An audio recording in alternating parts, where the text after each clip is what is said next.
हाँ, मैं एक बात और बताऊँ आपको।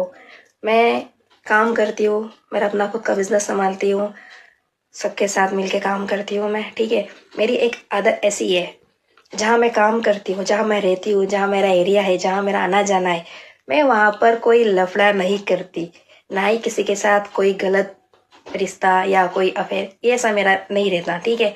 मेरा एक रूल है, जहाँ रहो वहाँ पे लफड़ा मत करो। जो गली हो, जो मोहल्ला हो, जिसके साथ काम करो उसके साथ नहीं, काम अपने तरफ, बाकी का जो होगा कोई खास होगा वो बाहर, एकदम बाहर, किसी की नज़र में नहीं।